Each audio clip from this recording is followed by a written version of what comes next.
1800 hours Pakistan Standard Time. Assalamu alaikum. This is Radio Pakistan. The news read by Daman Zaman. The headlines: a digital flood dashboard to ensure transparency in the flood relief assistance and its distribution system will be launched tomorrow. The Prime Minister says Pakistan will always remember the United Arab Emirates' generous support for the flood-affected people. The Minister for Energy says power transmission system in the flood-affected areas across the country has been fully restored. The 74th death anniversary of the father of the nation, Quaid-e-Azam Muhammad Ali Jinnah, is being observed with due solemnity today. In the Indian illegally occupied Jammu and Kashmir, the All Parties Hurriyat Conference has urged the United Nations and the international human rights organizations to stop India from killing innocent youth in fake encounters. Pakistan will observe a day of mourning on the death of Queen Elizabeth II of the United Kingdom tomorrow. The final of the Asia Cup Cricket Tournament 2022 is being played between Pakistan and Sri Lanka in Dubai today. And now the news in detail. On the directives of the Prime Minister Mohammad Shahbaz Sharif, a digital flood dashboard to ensure transparency in the flood relief assistance and its distribution system will be formally launched tomorrow. It would provide direct information to the general public about the financial support and the relief goods being received and distributed among the flood-affected people. An announcement in this regard was made during a meeting chaired by the Prime Minister, Mohammad Shahbaz Sharif. The Prime Minister was apprised that digital flood dashboard has been prepared with the use of the latest technology to provide all the relevant details about the relief activities in receipt and distribution of relief goods and assistance. Besides ensuring transparency in the ongoing processes, the general public and media would be kept abreast with the relief measures. The Prime Minister had also announced that the audit of the financial aid received for the flood victims would be conducted by AGPR and the world's reputed audit firm for the sake of transparency. During the meeting, the Prime Minister also reviewed the restoration of life activities in the flood-affected areas and directed for expediting the rehabilitation of roads, bridges, power supply and other relief measures. He also directed that the provision of basic necessities of life, including food items, should be ensured in the flood-affected areas. The Prime Minister Mohammad Shahbaz Sharif has thanked the United Arab Emirates Minister for Culture and Tolerance, Sheikh Nayan Mubarak Al Nayan, for his generous donation for the flood victims of Pakistan. In a telephonic conversation, the Prime Minister said the Pakistani nation will always remember his huge support for the people of Pakistan. He said the amount will be of great help in relief and rehabilitation efforts. The Prime Minister apprised the UAE Minister about the devastation caused by the recent floods and the government's steps in response to the natural disaster. The United Arab Emirates Minister Sheikh Nayan expressed his grief over the human and financial losses and expressed his solidarity with Pakistan in this difficult situation. In continuation of the humanitarian assistance for flood-affected people of Pakistan, 2 flights from the United States carrying relief items landed at the Sakkar airport today. This is the 7th such flight from the United States to have landed in Pakistan carrying relief goods for the flood-affected people.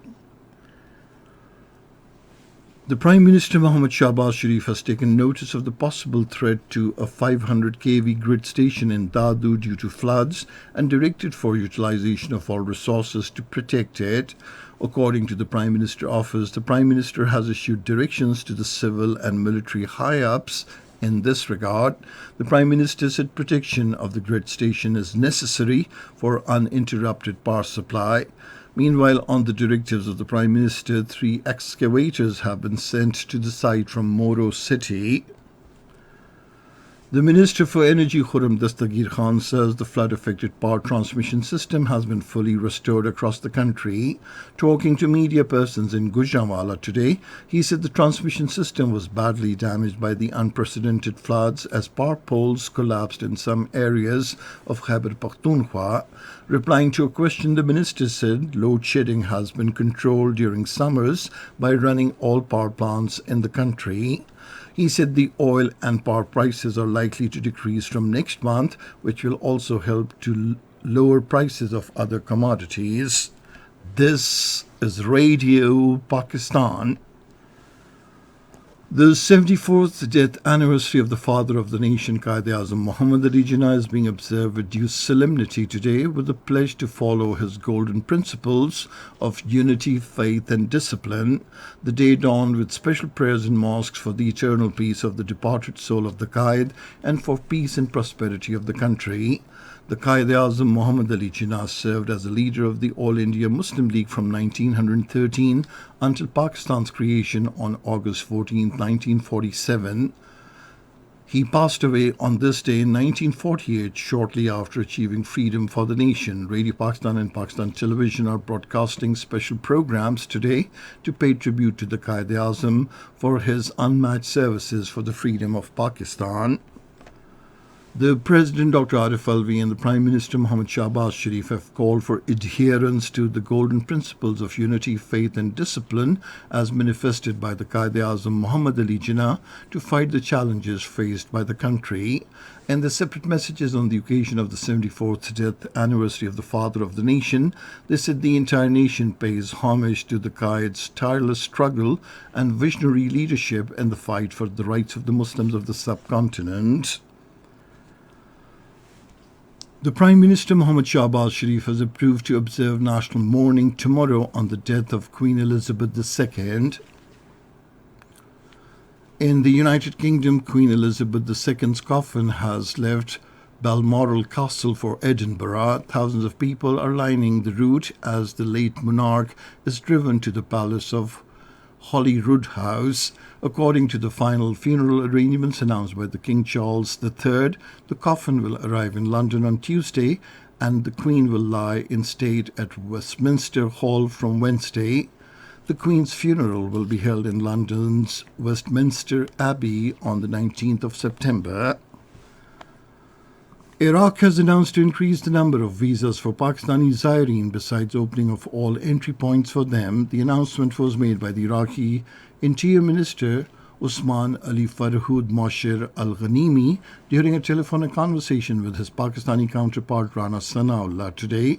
Rana Sanaullah had requested his Iraqi counterpart to allow 5,000 stranded Pakistani Zaireen at the Iran border to enter Iraq.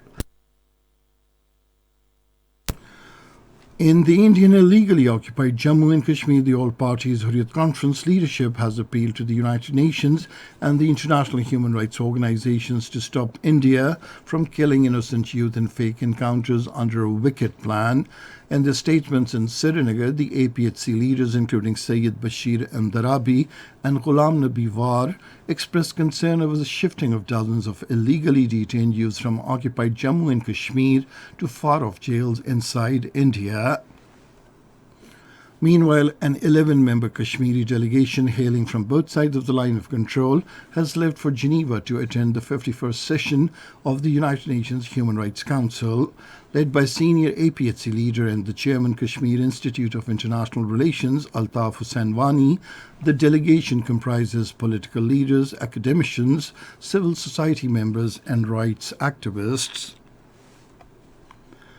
Ukraine's Army Chief General Valesky Zaluzhnil has claimed their forces have retaken more than 3,000 square kilometers of the territory and are advancing Kharkiv region. Meanwhile, the Russian forces have withdrawn from key eastern towns as a rapid Ukrainian counterattack makes further gains. In a telegram, he said the Ukrainian armed forces have registered and regained control in the area and we are advancing from south, east and north.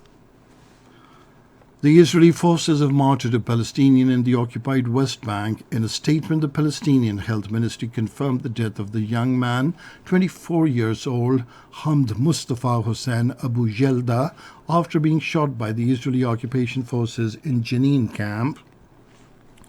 And now cricket, the final of the Asia Cup Cricket Tournament 2022 is being played between Pakistan and Sri Lanka in Dubai today. The match will start at 1900 hours Pakistan Standard Time. And finally, the weather. Hot and humid weather is likely to prevail in most parts of the country during the next 12 hours. Rain, wind, thunderstorm is expected in Kashmir, Upper Khyber Pakhtunkhwa, Islamabad, Upper Punjab, Gilgit-Baltistan and Lower Sindh. Heavy falls are also expected at a few places in Kashmir, Upper Khyber Pakhtunkhwa, Islamabad and Upper Punjab during the period. And that is the end of this news bulletin. For more news and analyses, log on to our website radio.gov.pk, and you can also watch live video streaming of our bulletins on the link facebook.com/Radio Pakistan News Official.